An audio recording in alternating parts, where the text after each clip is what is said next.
Hello, everyone. How are you? Wherever you are in the world, thank you so much for your service. Thank you for joining us today for this very special edition of the USO MVP series. I am your host, Kelly Miyahara.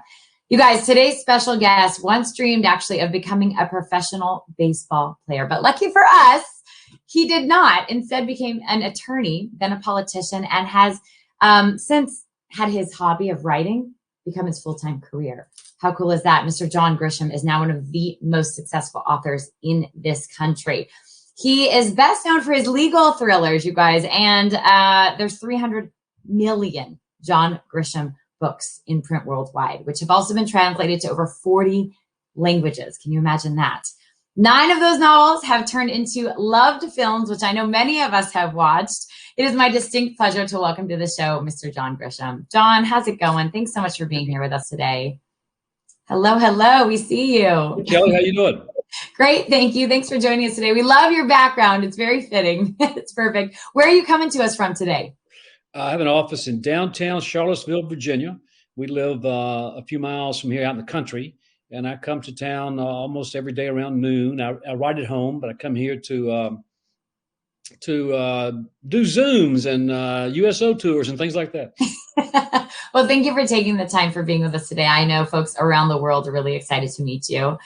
For those of you watching, I just want to remind everyone, please go ahead and use the chat box to submit your questions for John. We're going to get to as many as possible. I know you'll have plenty of them, but you can also use the chat box to just give us shout outs, let us know where you're coming from as well. Okay. So we've got our first question, John, actually already from Michael O'Brien. He's at Naval Support Academy, Naples, Italy. He says, what's your writing routine and how long per day? Where do you write? Do you try to get a certain number of pages in per day, etc.? The goal every day is to start around 7 a.m. And write for 3 or 4 hours nonstop. And usually by the time I do that, I've got to quit. My brain kind of turns to mush after 3 or 4 hours. And I have a little office behind the house out in the country. And I go there around 7 each morning. It's a kind of a quiet, dark place with no phones, no fax, no internet, no music. It's just a quiet little cabin. And I did this morning. I was there at 7 this morning because that's what I enjoy doing still. After all these books, I still enjoy the challenge every day of going to my office and writing. The goal each day is 1,000 words. Which sounds like a lot, but it's really not that many. A good day might be 2,000. A slow day might be 500. But I do it every day when I'm at home, which is most of the time, 5 days a week, and that usually creates a lot of words, a lot of pages, and I'm probably writing too much because of COVID. I couldn't go anywhere last year. I like to travel, so I was stuck at home on the farm doing nothing but writing, and I wrote more words last year than ever before. I'm not sure that's a good thing, but that's what I'm doing these days. Wow. Yeah, that's definitely good for all of us. We're excited. I don't know if we're allowed to ask what you're working on, but we'll let that come out maybe naturally or maybe I can nudge to it. I'm finished. I'm happy to talk about it. I'm finished. Oh, good. So Naomi Vanderkirk from Camp Atterbury, she wants to know, in and out of your own large collection of books, what is your favorite book? And was there one maybe that you wrote and you were like, yep, this is the one, you just knew? You mean the favorite of my books? Yes. And then also I think she wants to know maybe a favorite outside, if there is one, or maybe your book is the best. It's really hard to judge your own stuff. It's really, I found that very hard to do. I have to love an idea for a novel to get started and to finish it in about 6 months. I start every year on January the 1st, writing the next legal thriller. And I give myself 6 months to do that. And so as January 1 approaches, I've got several ideas. I'm trying to thin the list down a little bit to pick the one story. So I have to really like that story to get through the process of writing the entire novel. With the benefit of time, I can look back and I'll look at a book and I'll say that was a good one. And then there are times when I'll say, I probably got in too big of a hurry. That idea was not as great as I thought it was initially. But again, it's very hard to judge your own stuff, especially after so many books. A Time to Kill was my first novel. It was very autobiographical. I was living that life as a small town lawyer in Mississippi, struggling with a pretty wife who was having babies, and life was fun, but it was still a stretch. It was not a whole lot of profits back then in the practice of law, and I was very idealistic. I wanted to change things, change the world. So that was very autobiographical. I wrote that book not knowing what I was doing. I had never written before, never tried a book, and didn't know if I was going to finish the project. And for the book to get published in 1989, when it came out in 1989, a small press in New York, and I was unknown, the book was a total flop. It didn't sell anything initially, but it was it has a lot of sentimental value. And I've gone back there. I went back last year in A Time for Mercy with Jake, my hero, my alter ego, last year. So, if I had to pick a favorite, I've always said Time to Kill was my favorite book. Outside of my stuff, I'd much rather talk about somebody else's books. I have several favorites. The first book that really made an impression on me was The Grapes of Wrath by John Steinbeck. I read that when I was a senior in high school. I had a very good high school English teacher who made us read good books. And I was very moved by that book. And I've read it several times since then. That's probably my all-time favorite. Wow. Thank you for sharing that. We love hearing the background too of the stories and knowing, where things came from and the inspiration, and knowing that A Time to Kill was autobiographical. I mean, it means even more to all of us readers as well. You must be very proud, though. I know there's much more to go on about that, but we're going to go over, actually take a live look. There are some friends at Incirlik Air Base in Turkey awaiting us. They're going to join us. They have some questions for you. Hey, guys, come on in and join us. How's it going? Thanks for your service. Hello. Hi. We see you. We're so excited to have you today, John. I'm Sam Daly. I'm the center manager at USO Incirlik. Incirlik Air Base is here in Turkey to support the NATO Southern Flank, and we have a population of about 2,000 service members that we support here at the USO, permanent party and deployed. So we're here to connect them at our center and through our outreach programs to home, family, and country, because this is an unaccompanied tour while they're here. So they're really excited to have you here, and I'll turn it over to them to ask their questions. Great. Thank you so much. I love that big smile we were just greeted with. She's clearly so excited to meet you, John. Hi. How's it going? I'm doing pretty good. My name is Jeffrey Hensel, a staff sergeant here at Incirlik. And my question to you, Mr. Grisham, is from your books to the movie screen, which movie stayed true to your book?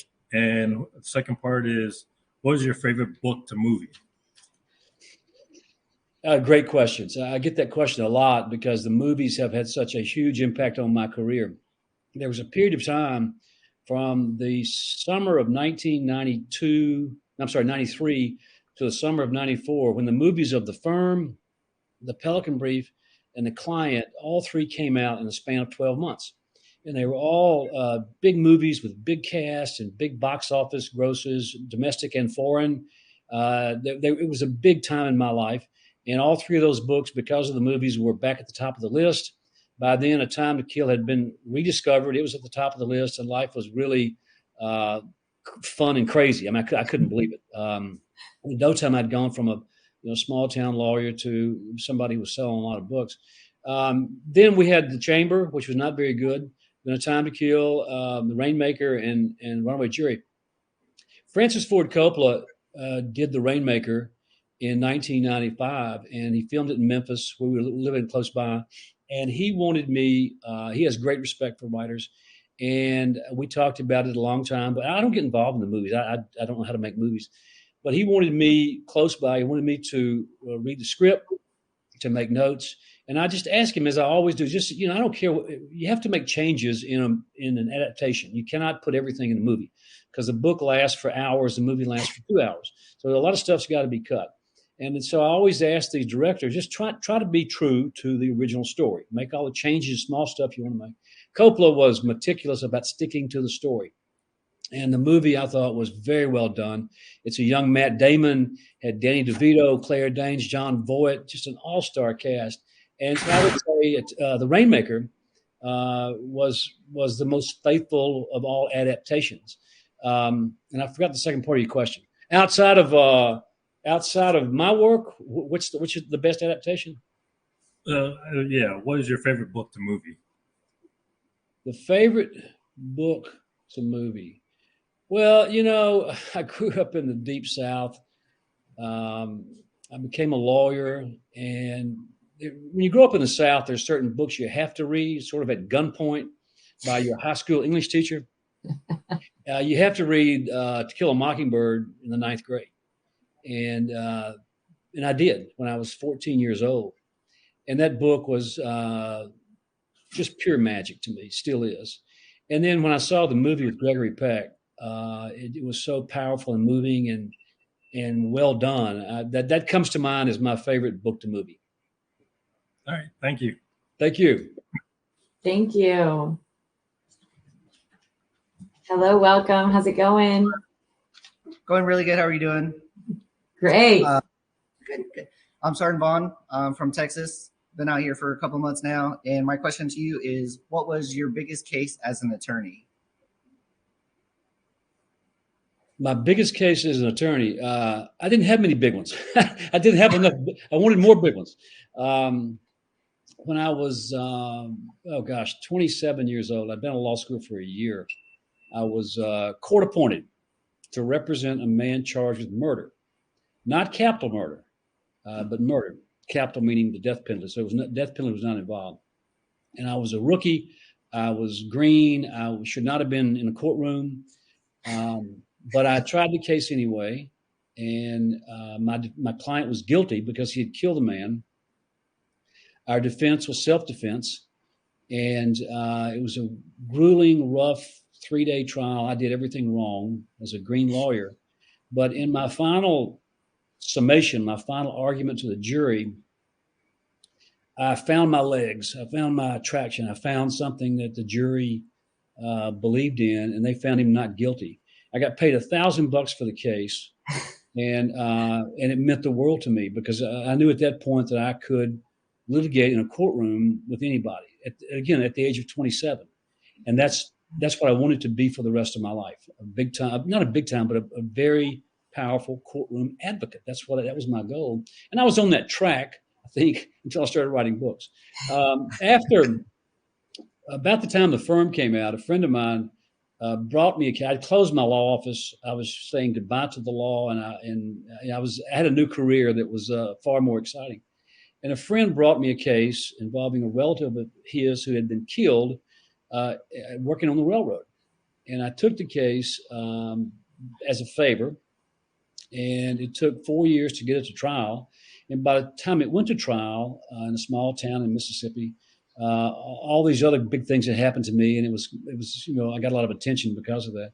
And we tried the case and won the case for this widow who had lost her husband. I did not abandon the case. I kind of wanted to, but I just couldn't ethically walk away from this client. And so we tried the case hard and won a big verdict. And that was probably my second greatest courtroom moment. That's really awesome. Oh, thank you very much. Thank you. Thank you for your question. Hello. Hi. Hi. My question is, your genre of writing is legal thrillers. Have you ever thought about writing something different for your next book? After probably the first 15 legal thrillers through the 90s into the early 2000s, at some point, I think every writer does this. If you have success with one type of book, it's just human nature to question yourself and say, can I write something else? Can I veer off this path that's very successful? And so the first non-legal thriller I wrote was a childhood memoir called A Painted House. And there was not a single lawyer in the story. And it was it was autobiographical with a lot of fiction thrown in. I published it as fiction. That worked. And I love humor, and I really struggle with putting too much humor in these very serious legal thrillers. And so I thought I would write a book to try to see how funny I could be. And it was a spoof on Christmas called Skipping Christmas that I thoroughly enjoyed writing. And since then, I've written 2 football novels back in April, I published my first basketball novel. So yeah, I'm always looking for something outside the legal thriller. I still do a legal thriller every year because that I enjoy doing that still. And there are a lot of readers, a lot of very loyal, faithful readers who want the legal thriller every fall. They will they'll sort of tolerate a kid's book or a basketball novel, something like that, but they want the legal thriller every year. So I hope I continue to find other topics to write about. Thank you. Thank you. Thank you so much for your question. Thank you all for your service. Thank you for joining us today. Such a pleasure to see you all. Stay safe, okay? Thank you all. Thank you. John, we actually have Major Williams, who is stationed in Camp Humphreys, South Korea, who couldn't be with us today, but went ahead and pre-recorded questions for you. So we're going to go take a look at that first question right now. Hello, my name is Jamila Williams, and I am active duty officer stationed at Camp Humphreys, Korea. I am also a key volunteer for the USO's Global Virtual Book Club. My question is, do you pay attention to the negative reviews that you receive for books, and does that impact the writing that you do for future books?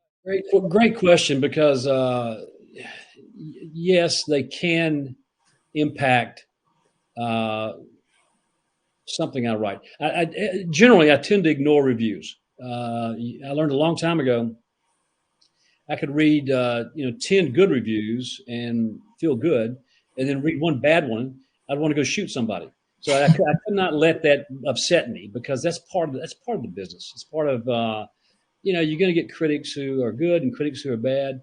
But there was a review many years ago that was negative, but it was thoughtful and smart, and it made me stop and think about what I was doing in a certain way I was writing. And so yes, I've learned from that bad review. Again, most of them I don't see. I don't see the good ones. I will hear about a good review in a newspaper or a magazine or something online, and someone may send it to me. I hate the people who send me the bad reviews, because some folks do that. But as a general rule, life is just so much better if I ignore the reviews. Oh, that's really interesting. Yeah, you have to. I'd imagine you're such a prolific author with so much attention on you. Everyone knows who you are. There's always going to be someone with an opinion, right? Too many opinions, probably overwhelming at times.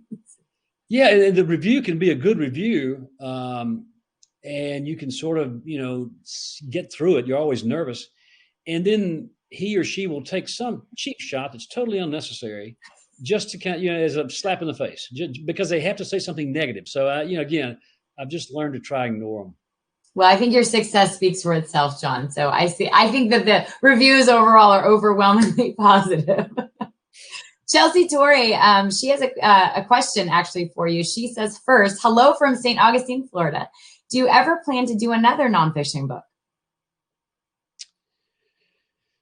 Oh boy, tough question. I've done one. The Innocent Man was published 15 years ago, 2006. And it was, I was just inspired by the story about a wrongful conviction, about a small town, the wrongful conviction of a small town sports hero in Ada, Oklahoma. This guy who was my age, my race, my religion, my socioeconomic background, everything was just almost like me, same part of the country, close by. And this guy was a very serious baseball player. And the town sort of turned on him, and he didn't make it as a player, obviously. And they convicted him. He was completely innocent. He came within 5 days of being executed.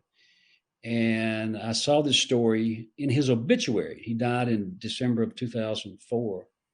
And I was so taken with his story, I could not let it go.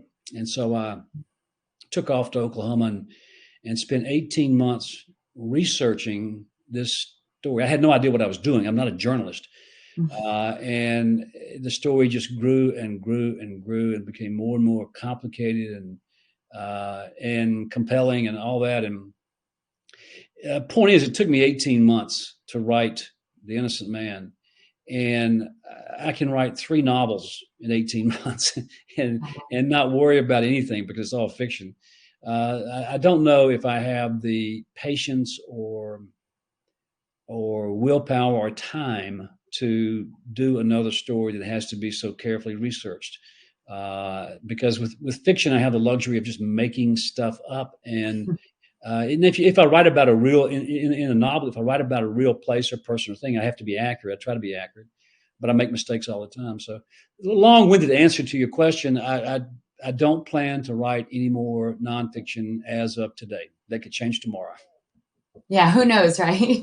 Yeah. Another compelling story could come up. But wow, that's really interesting. Thanks for sharing that. We're actually ready to go on over to the USO Wisconsin at Fort McCoy. We've got service members standing by. Hey guys, come and join us. Hi, welcome. Hi, how are you? My name is Caitlin. I am the Center Operations Supervisor here at USO Fort McCoy, located at Fort McCoy, Wisconsin. I actually don't have any service members right now because we are one of the largest training bases. So everybody is out on the field, but I did make sure to write some down that they wanted me to record and get. So the first question that one of the soldiers asked me to ask you was, do you feel that your law background gives your books more accuracy and a reality other than other authors in your writing genre? Yes. Mm-hmm. Yes. The law is easy for me to write about because I was a lawyer for 10 years, which was not a long career, but that's where my interests are.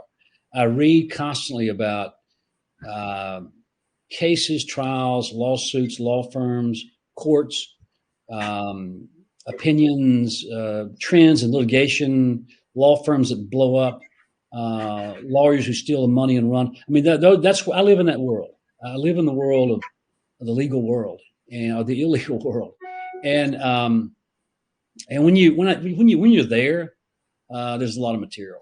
Just a lot of people say, where do you get your ideas? Well, I read newspapers and magazines. There are always stories.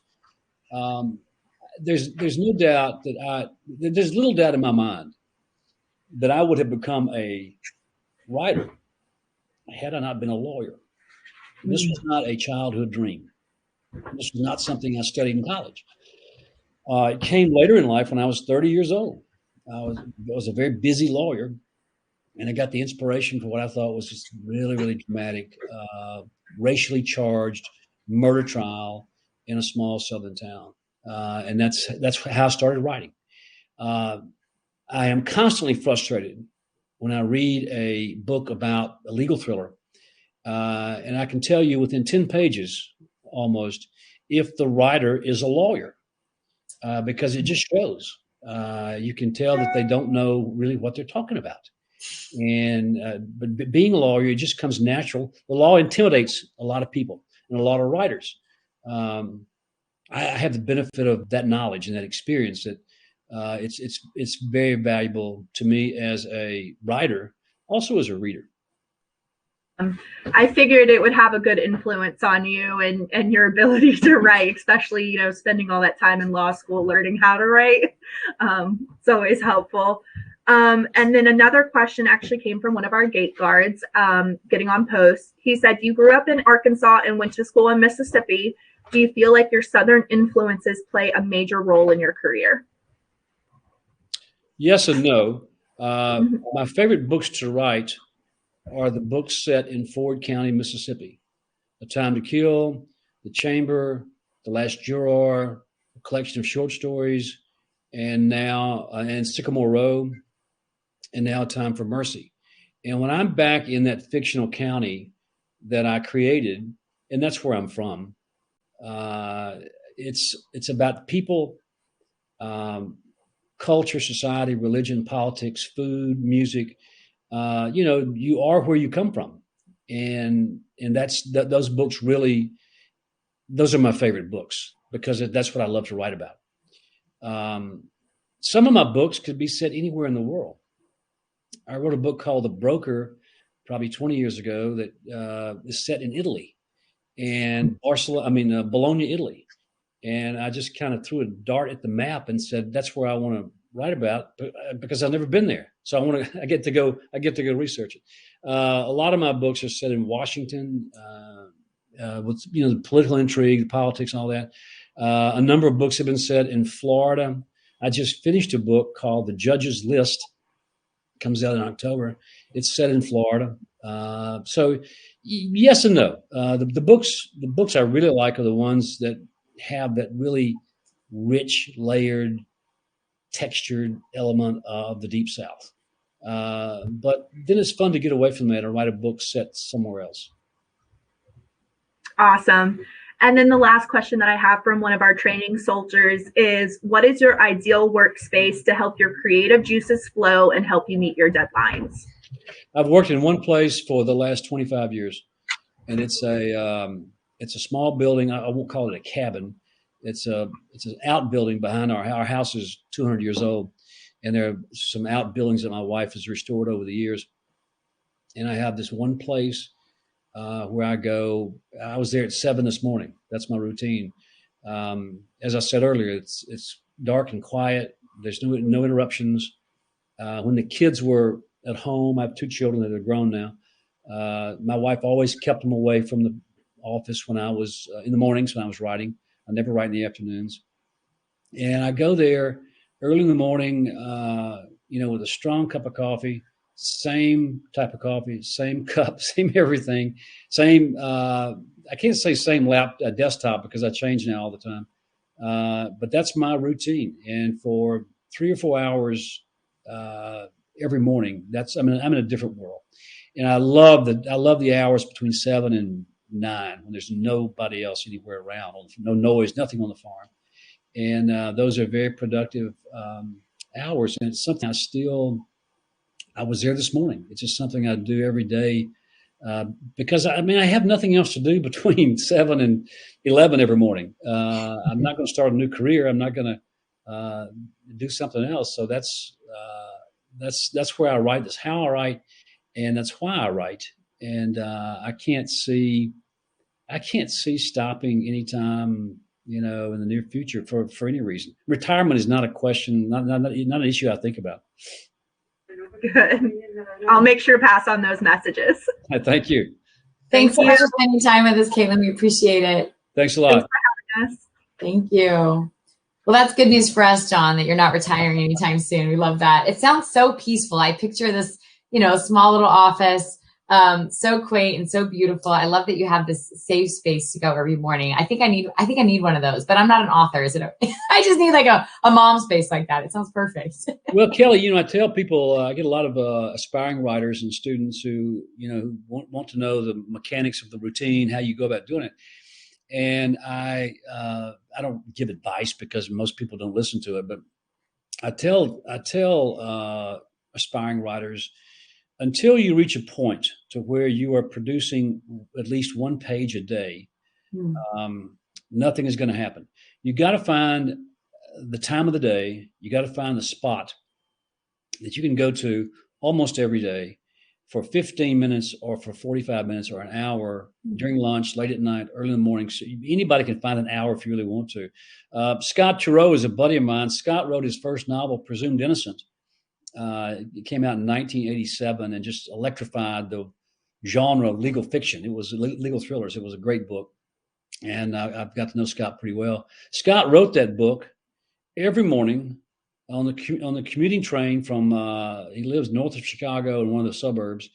Same train, same seat. He would sit down, had an hour's ride into the city to the big law firm in the tall building downtown where Scott worked. And that's where he wrote his book. And that's what it takes. It takes that type of discipline to go to the same spot and shut out the world and write, a few words a day, but you got to do it every day. Wow. That's really great advice. I love that. I'm sure there's some aspiring writers that are really, that will really help. I hope it helps. Absolutely. And I'd imagine though, there's the days where, do you ever get the writer's block, or do you have the idea in your head at night? Do you dream about it? Because I imagine there's so much going on in your head and you have so many ideas that sometimes it's maybe hard to sleep, or you can't wait to get there in the morning to write it all down. Or maybe there's the days where you're like, I don't really know where to go next. All of that happens. The loss of sleep, not much, but I'll wake up occasionally with a great idea or a bad idea and try to write it down. There are moments when you have to stop and think that's a great writers are thieves. We steal things. We steal names. We're always looking for names or faces or conflicts you see on the street or whatever, or big stories. We're always looking for material we can use. And so, that's what writers do. You're always consciously looking. As far as writer's block, it's never happened to me. I don't really think about it.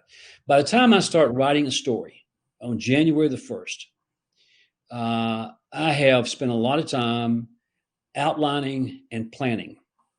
And the outline is crucial to my writing. Most writers claim they don't outline. I think most of them are lying, but I can't prove that because you have to know where you're going. And I will literally take chapter 1 and write a paragraph, and chapter 2 and work through the whole story. And at chapter 40, I'm at the end, and hopefully it works. Sometimes it does not. Sometimes I abandon the idea halfway through. I can't see the end. I want a very compelling opening. I want you hooked early. The trick is to maintain the narrative tension for 300 pages. That's not easy. And leading up to an ending that may surprise you. I don't want a predictable ending. So that's kind of how I think. And to get that way, you've got to plan it. You've got to outline. You've got to spend time really working through the whole story. And when you do that, you can see the whole story. You can realize there are subplots you probably don't need. There are characters you probably do need. And if you have that down on paper or have it in mind before you start, if you know where you're going, it's hard to get lost. And writers are notorious for having a brilliant idea, a great idea, and jumping into the writing and writing like crazy for a year. And then after, 200 pages, stop because they don't know where they've written themselves into a corner. They don't know where they're going. That happens to a lot of writers. I'm just too lazy to waste that much time. I'm not going to waste that much. I'm going to pick the good idea, plant it, and run with it. Yeah, that's really interesting that you go through the entire book, even if it's just a little piece as you go, so you have that outline. That's really interesting. That's really a great tip. Thank you for that. Mm-hmm. So we actually have Jeremy Royal, who wants to say hello from Fort Sam Houston, Texas. He says, I'm a longtime fan. Are there any potential novels involving current events? Thank you, Jeremy. Current events. Sure. I mean, I think about current events from the perspective of a lawyer and potential novel. For example, the opioid crisis has been raging for too many years now, and it's very complicated. You've got tremendous human suffering. And anywhere you have suffering, you have great fiction. You have big pharma. You have trial lawyers. You have hospitals, doctors, the pill mills, doctors who've gone to prison for prescribing so many. There's all these different moving parts that I think about all the time, but I have not been able to put the story together. And I still read about it all the time. I've read a dozen books about the opioid crisis in the past 10 years. And so I've got the material. It's just almost too big to put together. COVID, what's going to happen with fiction because of COVID? Well, we're already seeing lawsuits against nursing homes who didn't protect their patients or protect their employees. And you're going to have people being terminated and now fired because they won't vaccinate. Can you do that? I mean, all these legal issues are sprouting up, raging now because of COVID. I'm not saying I'm probably not going to pile on and write a pandemic book. There are going to be enough of those coming, believe me. Yeah, I mean, I'm always inspired by current events. Wow. All right. Well, thank you. We're going to stay tuned. I feel like that was a good little tidbit. There's something that we may be waiting for, John. I feel like it's going to come together, and we'll see that. I hope so. Yeah, I hope so too. We actually have a second video question from Major Williams in South Korea, so we're going to go to that video now. Who is your biggest inspiration, and what other books besides yours would you recommend to read? Catch all that question. Did you catch it all? Yeah, I think it was who is your major inspiration, and what book would you recommend? My major inspiration, there have been several. I was inspired to read great novels by a teacher. I was inspired to read in the fourth grade by Mrs. Greenwood, who gave extra credit for books read. And so I piled them on, and I read tons of books. I'll never forget her. She wanted us to read. She just believed in that. I had a high school English teacher who was very influential. But again, back then I wasn't thinking about being a writer. The biggest inspiration probably has been my wife, because again, I was a busy lawyer and all that stuff. And I had never expressed a desire to write anything. And finally, when I wrote the first chapter of A Time to Kill, I sort of mustered the courage to show it to my wife, who's an English major and a voracious reader. And it was handwritten on legal pads, very neat, printed, because my handwriting leaves something to be desired. And so I finally showed her the chapter 1. And I actually left the house to go walk around the block. I was so nervous. And I came back, and she said, "This is pretty good. I'd like to read some more." And I said, "Okay, I'll go write some more." All I got is one chapter. And that started this process of going back and forth, chapter by chapter, over a 3-year period. It's no fun to read a book over a 3-year period, but she did that. Wow. And there were several times when I quit. I just said, I'm wasting my time. Who wants to hear from me? What am I trying to write a novel for? And 2 weeks would go by, or a month, and she would say, "Where's the next chapter?" And I don't think I would have finished A Time to Kill had it not been for her. And if I hadn't finished A Time to Kill, I would have never gone on to the second book. So the career would have been. And I'm sort of known for starting projects that never quite get finished. And she knows that. So she pushed me big time to finish A Time to Kill. When I told her the idea for the firm, about the same time I finished the first book, she stopped cold and said, "That is a big book. Just go write it." And so that was what I was hearing at home. So she was a big inspiration. Wow, that's so cool. I mean, that must be so meaningful to have that kind of support at home also. And to have that nudge every day to help you keep on going. Well, we thank her for all of that because she helped you begin this career. That's really incredible. We love that. Rachel Neff is at Scott Air Force Base in Illinois. And she says, "What do you think about the ability authors have to self-publish versus the process that you may have had to go through when you first started?" Tough question, because I have no experience with self-publication. I know that before the internet, it was there were some they were called vanity presses, and you could pay them a few thousand bucks to print 1,000 copies of your book. Mm-hmm. And I never had to go that route. My first novel was published by a very small publishing company, but it was a real publisher, and so I never had to go the self-publishing route. Nowadays, I know it's a whole different world with the internet and the ability to get your stuff up somewhere, to get it published online, and I think that's wonderful. I mean, anything that helps you, anything that inspires you to write, anything that makes you want to be a writer, and I think self-publishing does that. It gives you an outlet. It gives you the chance for your stuff to be seen. I think it's wonderful. Thank you. I'm sure that a lot of people are relieved and thankful to hear that as well. So Citrine says, "Hello from Schofield Barracks. I've enjoyed every single one of your books. Which of your books would you like to see in a movie adaptation that hasn't happened yet?" All of them. No, listen, I've written a lot, 45 books now. 10 have been adapted. Mm-hmm. And 8 were feature films, famous movies from a long time ago. 1 was a TV movie, A Painted House. 1 was a documentary, Netflix documentary, The Innocent Man, came out 3 years ago. Very well done. I had nothing to do with it. And then we have not had a movie made in 15 years. It's been a long dry spell. There are a lot of reasons for that. But I would love to see all of them adapted, because we all love a good movie or a TV series nowadays. All the actions with television, and right now I have 4 or 5 TV deals in the works and cooking, and a couple of movie deals, and I'm hoping that post-COVID somebody will start filming somewhere. So none of my books are sacred. I want to see them all filmed, and because, as I said,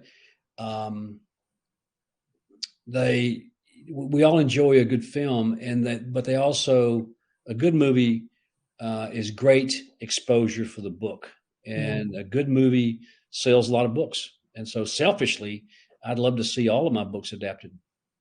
What is that really like, John? I mean, I can only imagine. You've written this thing, you've gone through it, you spent every single morning from 7 to 11 writing this book over a course of a year. And then it's on the big screen. And some of these actors, I mean, they're huge actors that are playing these characters that you created. What is that like, watching it on the big screen?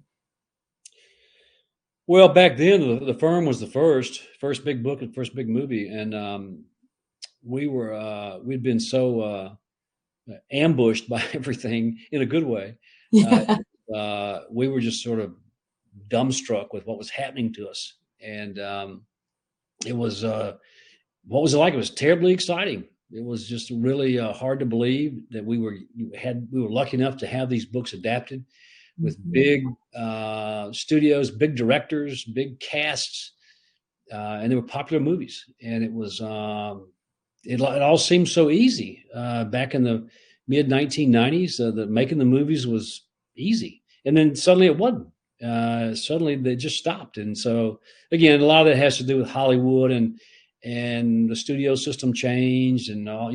The truth is, Hollywood makes very few smart adult movies.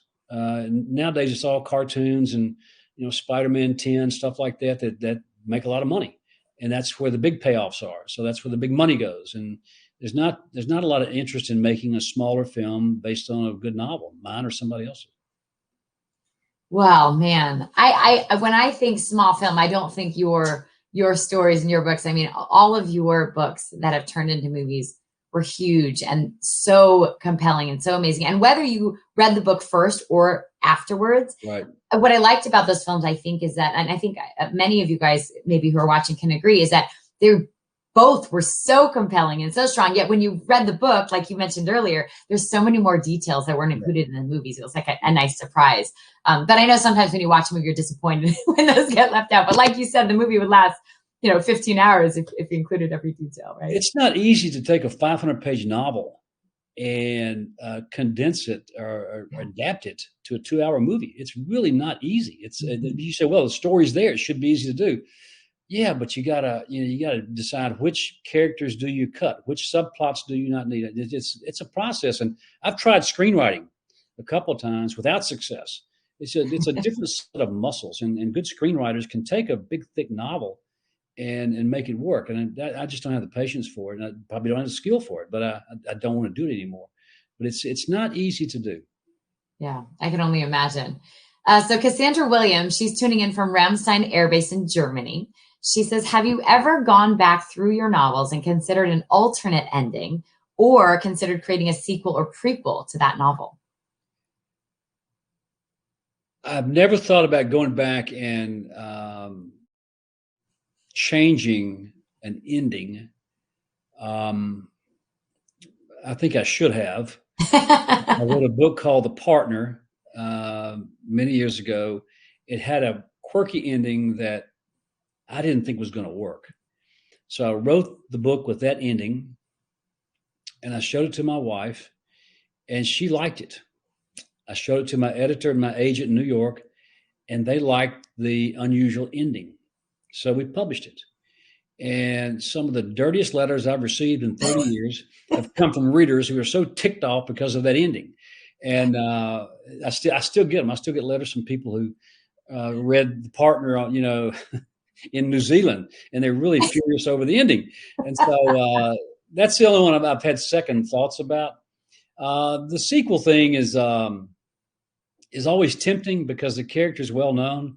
Time for Mercy came out last October. That was the third Jake Brigant's courtroom drama. It's not really a sequel because a sequel, to me, is a continuation of, the same story. Whereas my books have the same characters, just with different plots, different courtroom dramas, and all that. So I guess you'd call them a sequel. The book I just finished that comes out in October is called The Judge's List. It's a sequel of sorts because the main character is someone you met 5 years ago in The Whistler. And so I took that character because I really liked her and gave her another story. And I'm sure I'll do that again in the future. It's tempting to go back and sort of bring back a character that people liked, a good character, a novel that worked, character that people identified with, and a book that was very popular, and to use that character again. I'm sure I'll do it. When you're writing a character like that and you really like them, you have a strong face, and you're feeling like, oh, this could be a great film. In your mind, do you have an actor or an actress in mind that you're like, that's the person, or when you're writing it, you can imagine this person playing that role? It was unavoidable 20 years ago, 25 years ago, because the movies were coming so fast. And we were getting the best, the most famous actors, were signing up. And so I would write a book, and I couldn't help but think, that Julia Roberts would be great in this one too, after the Pelican Brief. I also learned the hard way, you rarely get the actor you want. And it may sound strange because I've had, again, great casts. Yeah. But when you have your heart set on one actor, you almost never get that person because they're busy or whatever. They don't like the material or what, a lot of reasons. But that kind of harkens back to the golden era of my film back in the early mid-90s when we were making these movies year after year after year, and that has not happened for me in a long time. All right, that's interesting. I love hearing that though, and hearing your thoughts on it. Okay, so Party, would you ever write stories that involved a different country's legal system? For example, maybe in a French court? Yes, I want to, because other systems fascinate me. Other systems in democracies where you have a real system. In most of the world, you don't have a system we would recognize, one that we would put faith in. But in the UK and the European systems, I've been to court in Italy before, and they kept the defendant in a cage in the courtroom, and he wasn't that bad of a guy compared to some I've seen. But it's a different way of doing things. The idea of a unanimous jury verdict is unheard of anywhere else in the world. I'm not sure it's a good thing here. But yeah, I am intrigued by the French system, the Italian system, the German system, the British system. And I'm sure at some point in the future, I will set a book there. Yeah. Do you miss being surrounded by, the attorney life at all? I'd imagine, you sort of are involved, obviously, because of all of your book writing. And like you say, you're doing a lot of research. Do you miss that life? I don't miss the daily grind of, trying to make a buck in a small town with a bunch of lawyers, packed around the courthouse square and not enough clients who could pay fees. And, again, trying to meet the overhead and show a profit. That's not something I miss. I do miss some of the courtroom drama. I miss the camaraderie and the bantering with the lawyers and judges in chambers, what you don't see in the courtroom. Some of it I miss, but not much of it. Well, that's good. Then you're in the right place. Yeah. We're thankful for where you're at, John. Thank you. So I want to also tell you, John, we have folks from literally around the world joining us today. So I want to read you the location list, just so you know how many people you're touching live today with the USO MVP series. So there's folks from Maryland, North Carolina, Japan, Illinois, Germany, Hawaii, North Dakota, Turkey, Nebraska, Indiana, Italy, Florida, Texas, Wisconsin, all over the map. So many people are here. I know you're an international sensation. It's been such a pleasure to speak with you today. Now, John, I have to ask you, you are a huge name. You're a household name. Everybody knows who John Grisham is. Everybody knows your books, your films. What is it like walking down the street being John Grisham? Because you're not necessarily the face per se, but your name is very well known. If people look down, say, at a credit card or an ID and they see your name, what's their reaction if they didn't recognize you at first? Well, this is a tough question, but I've said many times it's the right degree of fame, because you can live a very normal life. And I walk down the street all the time, wherever I am, and nobody looks twice. Around where I live, occasionally someone will stop me, and some stranger will stop me and say something nice, and that's always pleasant. But when they were filming The Firm in Memphis in 1992 or whatever, we took the kids. My wife and I took the kids to Memphis to meet the cast and to watch them film a scene, which after about 15 minutes, my kids were in open revolt. It was so boring watching a movie being filmed, one scene after taken. It was awful. And so then we had lunch with the cast and directors and crew and all that. And it was great fun. We went to Tom Cruise's trailer. He had a bus. He had a big bus where his dressing room and all that. He was on location, of course, in Memphis. And they had these bleachers set up just down from where he parked his bus, or somebody parked his bus. And so it was time for him to go do a scene. And we were in his bus hanging out with him, and he was as big a kid as my kids. We were having a wonderful time laughing with him about everything. I love that. And they said, okay, Tom, you need to go out in 30 seconds. And they had told the crowd, the bleachers were full. They told the crowd, Tom will be out in 2 minutes. It was all scheduled. And so, and he was gracious enough. We walked out with him, and the whole place exploded. These people were screaming and, all this kind of stuff. And again, he was a consummate pro, walked up and shook hands and smiled and did all he could. But it just struck me, I'll never forget that, because he can't live a normal life. People who are truly famous like that, Hollywood actors and famous athletes who are instantly recognizable, cannot live, I'm sure they can be happy, but they can't walk down the street. They can't live a normal life. And we live very normal, quiet, private lives. We've insisted on doing that with our family, and it's no problem at all. It's just sometimes they'll see my name on a credit card and reject the card. No, I'm just kidding. They'll say something nice. It's always nice, they'll mention a book or something like that. But it's fleeting. It's passing. It doesn't last long. Wow, that's really beautiful. I love it. I really love that, and that you're having that. You kind of have the best of both worlds, really. It's the perfect degree of fame. If you want a little bit of fame, this is it. Because you can sell a lot of books. You can touch a lot of people around the world. My books are now translated into like 55 languages. So they are around the world. That's very meaningful and very touching and very gratifying for me to be able to do that and entertain people, a lot of people. At the same time, I rarely leave the farm. I stay on the farm and write and live a very quiet life. Wow. Well, thank you, John. And thank you so much for spending time with us today. So for those service members and their families that are watching from around the world, I would love, John, for you to be able to share a message of support to them. We thank you again for your time. I know it's been important for you to spend time with us as well. So here's your chance. Thank you again.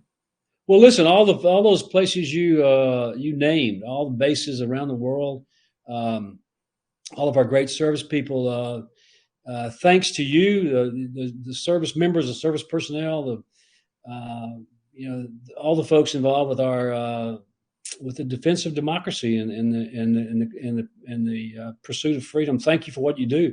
Your dedication means everything to us. You are greatly appreciated back home. You're missed back home. So be safe and come home soon.